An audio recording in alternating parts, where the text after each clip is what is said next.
Alright, what's up everybody? It's your boy Akeem and welcome to today's vlog. Here to give you a recap of week 4 of the 2014 college football season. Another great week for you guys, and I also did a good job with my selections. Starting with my game of the week between number 5 Auburn and number 20 Kansas State. The game was played at Manhattan and it was a great defensive showdown by both teams. Now Auburn actually pulled off an escape with a 2014 victory due to many miscues on Kansas side, on the offensive side, particularly with the interception within the end zone, which cost them dearly, as well as 3 missed field goals by quarterback Jack Cantel. That was a couple of major losses, and had they at least made the field goals, or not even scored a touchdown, but made at least 3 field goals, Auburn would have ended up losing in this matchup, but they ended up escaping with a victory. Now, talking about the defenses, both these defenses only had a combined of 168 yards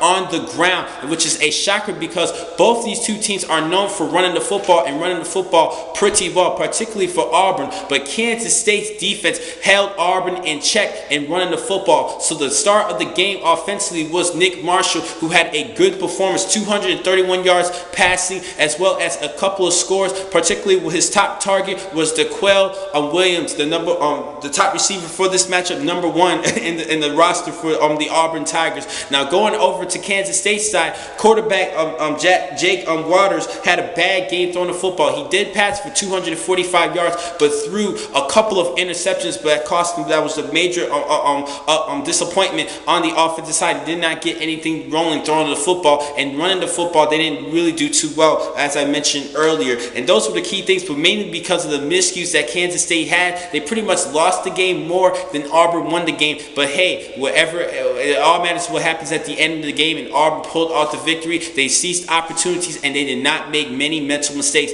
in this matchup. Good job for the Auburn Tigers. Next game, we need to talk about Wisconsin hosting Bowling Green, and Wisconsin running back Melvin Gordon had a great game, and if there was a fantasy football league in college football, he would have a big game. 5 touchdown rushes in this game, 253 yards on just 13 carries. Now he reminds me a lot of Jamal Charles in the National Football League, and he is a heavy prospect at running back for 2015's NFL Draft. Next game we need to talk about Wisconsin pulled off a good victory over Bowling Green. Talking about that last game. Next game we need to talk about Georgia Tech had a pretty good match against Virginia Tech, in which the Yellow Jackets pulled off the 3-point victory, 27-24, due to the fact that Michael Brewer had a bad game throwing the football, 0 touchdown passes, and 3 crucial interceptions. The star of this game was the opposition quarterback and Justin Thomas for the Yellow Jackets. 165 yards rushing in that game, 1 touchdown along with 125 yards passing and 1 touchdown throwing the football. Great upset, and I think that Georgia Tech deserved at least a ranking in the top 25 with a big win against Virginia Tech, but they're still not in the top 25, but they should if they pull off another victory this upcoming week. Number 3 Alabama hosted Florida and pulverized them 42-21. When I watched that game, it pretty much showed that Florida was looking to become lucky in that game and have lucky opportunities. They weren't really playing any SEC football. They were just playing to get lucky, and that's not how you can play against a great Alabama team. They pull off the 42-21 victory. Next game, Virginia ended up traveling to BYU to face the number 21 Cougars. The Cougars won 41-33. Good pick for me. Now, the quarterback Tyson Hill had a little bit of a down game, 259 of total yards of offense, only 72 yards rushing, but he did lead the team to a victory, so you have to give him kudos for that.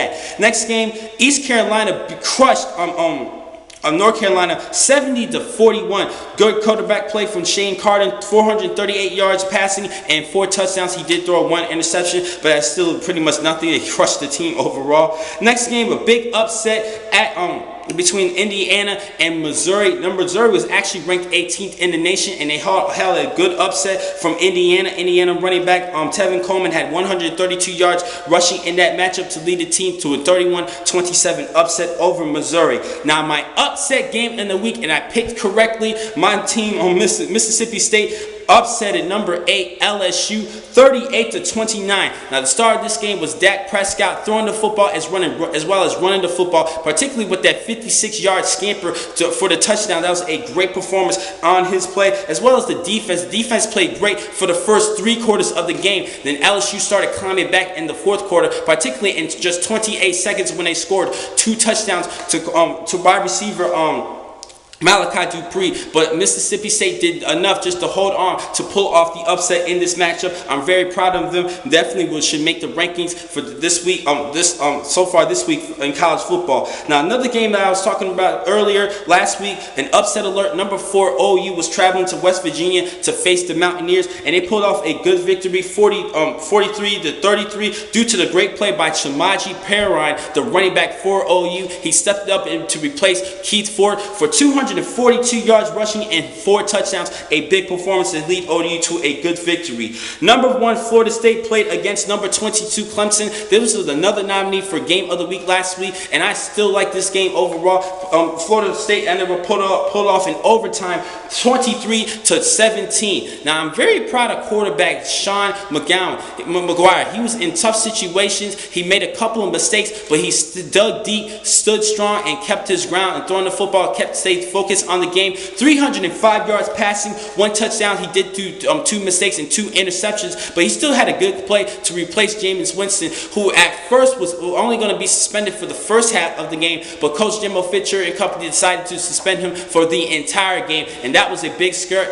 If Winston had been in that game, the score would have been a lot higher for Florida State, but for Sean McGuire, very proud of him for stepping up and had to deal with a lot of pressure, but stayed focused to help escape with a 6-point victory. Next game we need to talk about, Nebraska played against Miami, in which they won 41-31. Amir Abdullah, the star of the game, 229 yards rushing and 2 scores. Big game for him. He's trying to raise his Heisman status come towards the end of the season. Now, Arizona and California had a big shootout in which Arizona won 49-45. Great play by freshman quarterback Anu Solomon. 520 yards passing in this matchup and 5 scores. He's a great upcoming player who I'm definitely going to keep my eye out, particularly furthermore in Pac-12 play and for the next upcoming seasons in college football. He could possibly have the chance of leading Arizona to a Pac-12 championship. I do believe in this kid. I'm starting to sell more into Solomon.